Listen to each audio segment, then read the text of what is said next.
silence of God is one of the most enduring and troubling problems of philosophy and faith. For many, it is not simple the absence of divine speech that disturbs, but the apparent contradiction it poses. If God is all-powerful, why does he remain hidden? Why does he not speak clearly in the moments of suffering or doubt? At first glance, silence seems to weaken the concept of divine power, suggesting indifference or even absence. Yet, when examined more deeply, silence may be understood not as a limitation, but as a higher form of power, one that allows for human freedom, calls for responsibility, and preserves the mystery of the divine.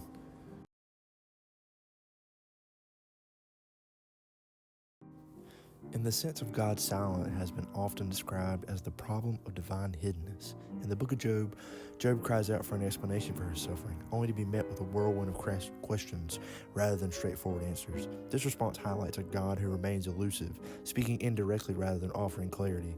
Centuries later, Blaise Pascal reflected in his Pensées that the eternal silence of these infinite spaces terrifies me, capturing the human fear of an absent voice in a vast cosmos.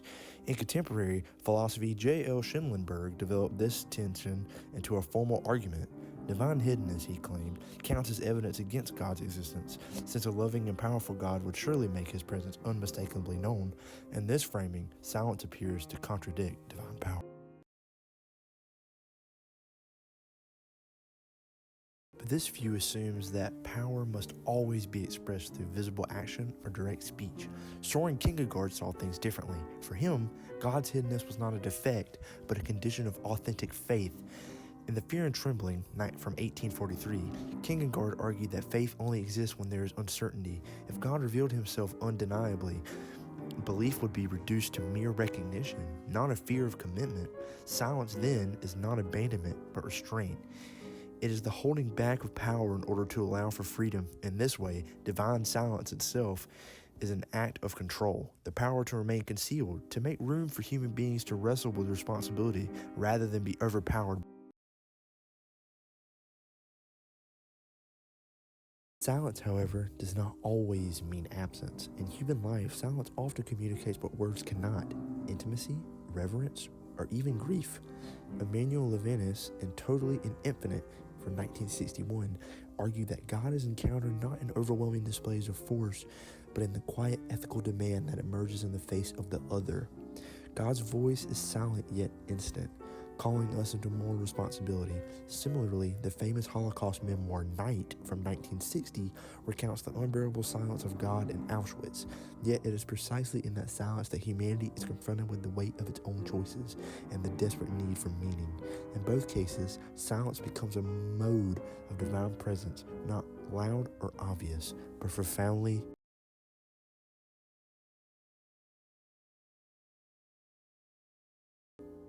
To grasp the silence of God requires us to rethink what we mean by power itself.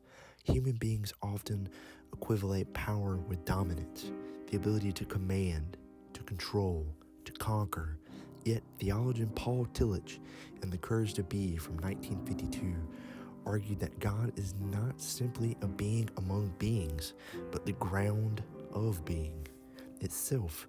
In this view, God's power is not about direct interference, but about sustaining existence at its very root. Silence, therefore, is not a flaw in divine action, but a reflection of transcendence, a power that does not need to shout in order to hold the world in being. Silence protects mystery, reminding us that the infinite cannot be reduced to human categories of speech or action.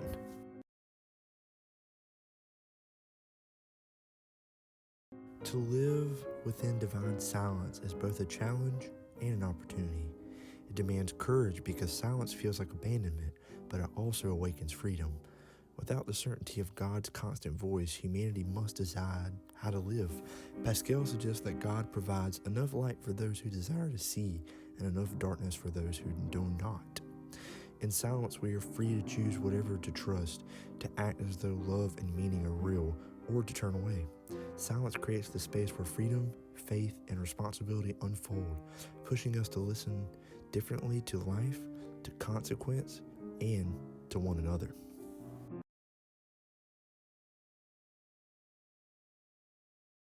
Divine silence will always remain unsettling. It unsettles because it feels like absence, and it wounds because it offers no easy answers. Yet silence should not be mistaken for weakness. It may be the highest expression of divine power, the power to remain hidden so that freedom can live, the power to call without speaking, the power to sustain without display.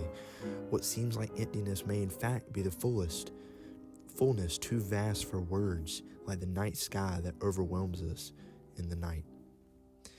In the end, cosmic silence does not deny God's power. It reframes it.